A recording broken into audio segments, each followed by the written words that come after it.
Bonjour et bienvenue sur la chaîne Synesthésie. Aujourd'hui on va parler d'un film d'horreur, ce qui n'est pas si courant sur la chaîne, et il va s'agir de When Evil Lurks, réalisé par un certain Demian Rugna, film argentin qui a notamment été récompensé à la fois par le public et la critique au festival de Gérardmer en 2024. Le réalisateur a apparemment fait d'autres trucs dont des films avant ça, mais j'en ai strictement rien vu, donc je serai pas trop en mesure de parler de ce qu'il a fait avant. Donc on va directement rentrer dans le vif du sujet. Le film nous plonge donc dans un monde où la possession est quelque chose de connu et d'accepté, comme étant factuel en tout cas par la population. On va y suivre deux frères, Pedro et Jaime, tous deux vivant dans un coin reculé de l'Argentine. Ils tombent sur un mec mort dans leur voisinage après avoir entendu des coups de feu et découvrent que leur voisin dissimule depuis quelques mois un mec énorme, à moitié putréfié, qu'on nous dit possédé par un démon et qui ne doit mourir sous aucun prétexte, en tout cas dans le coin, sinon ça risquerait de libérer le démon qui est en lui et donc de foutre le bordel dans le reste de la communauté, du village, etc.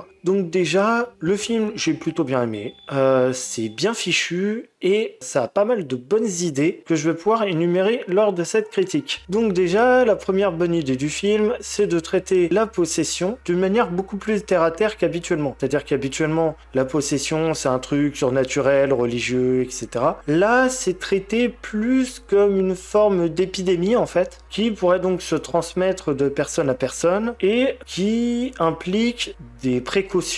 qui sont un peu celles qu'on pourrait retrouver pour une maladie contagieuse en vérité. Donc c'est traité comme une maladie qui sévit dans la population et les personnages principaux de ce fait, lorsqu'ils veulent attirer les autorités sur la présence du mec possédé dans leur village, on leur répond que dans ce coin reculé c'est pas possible parce qu'il y a personne, donc ça a très peu de chances de transmettre, et cela indique que le système de transmission se ferait par des grandes concentrations de gens, donc plus en ville, un peu comme pour une épidémie de type Covid, où on n'aurait pas spécialement de crainte dans des villages extrêmement reculés, où de toute façon il y a peu de gens qui viennent et peu de gens qui repartent, donc il y a peu de chances d'avoir des transmissions. Or ici, il s'avère qu'il y a vraiment une personne de possédé dans ce bled, et l'idée du coup que la première règle soit de garder le possédé en vie, elle est aussi intéressante. Parce que ça rejoint encore une fois certaines transmissions de maladies qui se font qu'une fois que les personnes sont mortes, notamment par les cadavres, etc. En plus de ça, ça a une portée aussi intéressante puisqu'on parle de possession, puisqu'en général dans les films de possession, l'idée ça va plutôt être de tuer le démon ou alors, quand on peut pas le faire, de tuer la personne possédée. Or là, l'idée c'est vraiment de garder le possédé en vie le plus longtemps possible parce que sinon ça va libérer le démon, même si le démon fait des trucs. Et on va y revenir. Il y a cette idée de transmission comme pour une maladie, plus qu'un côté religieux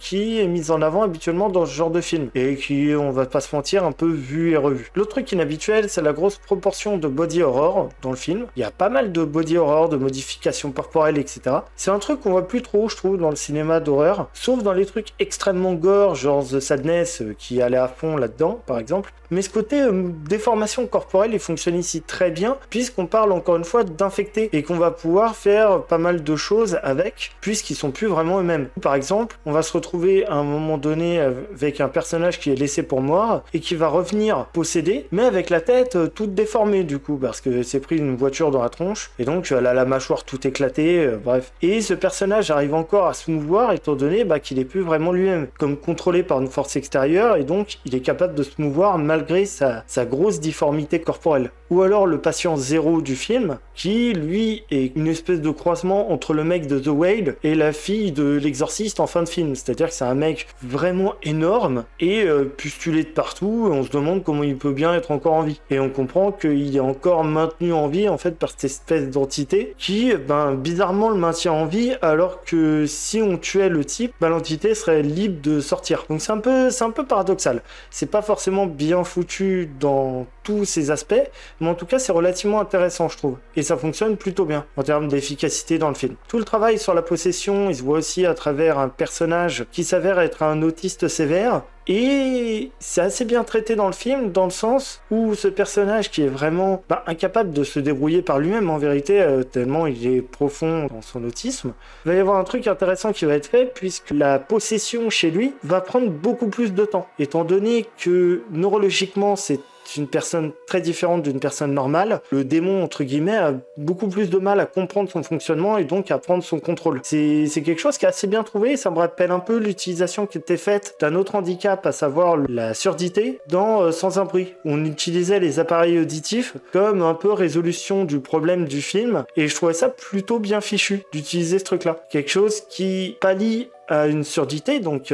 au fait que quelqu'un soit malentendant, et qu'on l'utilise pour lutter contre des entités qui, elles, avaient une acuité auditive complètement pétée. C'est encore une fois quelque chose que je trouvais intéressant. Et là, le fait de contrôler un esprit et de détailler ça en utilisant un personnage dont l'esprit, justement, est complètement différent, je trouve ça assez intéressant aussi. Mais comme je le disais un peu plus haut, le film est malheureusement pas parfait sur tous les points. Il y a quelques petits problèmes, notamment au niveau de la fin, le dernier acte notamment, puisque à la fin du film, on n'est pas vraiment plus avancé sur cette histoire de possession, on sait pas vraiment si les personnages ont réussi ou non à se débarrasser justement de ce démon qui a l'air de pouvoir prendre plusieurs formes et de pouvoir un peu posséder qui veut, même s'il y a un autre global, un peu à la manière d'une reine avec ses sous-fifres. Et il y a un personnage notamment qui disparaît et ça n'a pas l'air de choquer plus que ça. Genre, on admet totalement qu'il est disparu alors que, en tant que spectateur, on voit qu'il a manifestement été tué, ce personnage, et tué par une personne qui n'aurait pas dû être en mesure de tuer cette personne-là en plus. Donc moi, ça m'a posé un petit peu un problème dans le sens où on a l'impression que ça a été un petit peu rushé au niveau de la fin et peut-être même qu'il y a des scènes qui ont été skippées en fait. Ce qui est un peu dommage parce que tout le reste du film est extrêmement efficace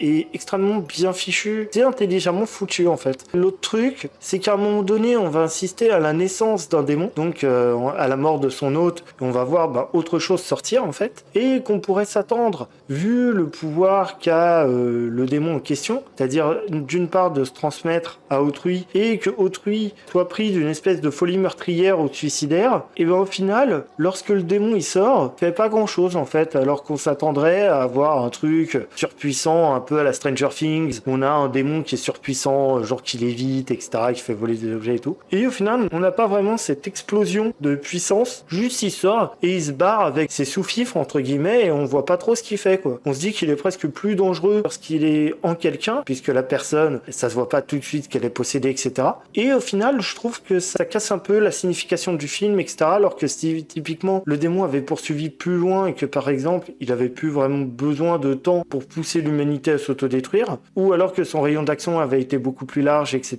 Ça aurait été vachement plus intéressant, je trouve. Mis à part ça, ce problème de fin qui m'a un peu dérangé, j'ai passé un très bon moment dans le film, et c'était vraiment plaisant de voir un film proposer quelque chose d'aussi original, avec un concept qui existe pourtant depuis des décennies dans le cinéma d'horreur. Pour finir, j'aimerais recommander 2 films, comme habituellement, et j'ai hésité avec beaucoup de choses, du connu, du moins connu, du sous-estimé, etc. Et je vais commencer par un truc sorti il y a quelques années, à savoir Clown, d'un certain John Watts, sorti en 2014. Oui, c'est le type qui a fait les Spider-Man de Marvel, et c'est son premier film, il me semble. Et ce film va nous raconter l'histoire d'un père de famille, tout ce qui est plus banal, qui va devoir endosser un costume de clown trouvé à l'arrache dans un grenier pour un anniversaire, et qui va se retrouver piégé dedans. Alors oui, comme ça, le prémisse a l'air super con, mais ça va amener à un moment donné à un dilemme assez intéressant, puisqu'il va falloir, pour libérer le mec de ce costume, qu'il transforme peu à peu en monstre, lui donner des victimes. Donc on sait que à la fin, si on lui apporte ses victimes,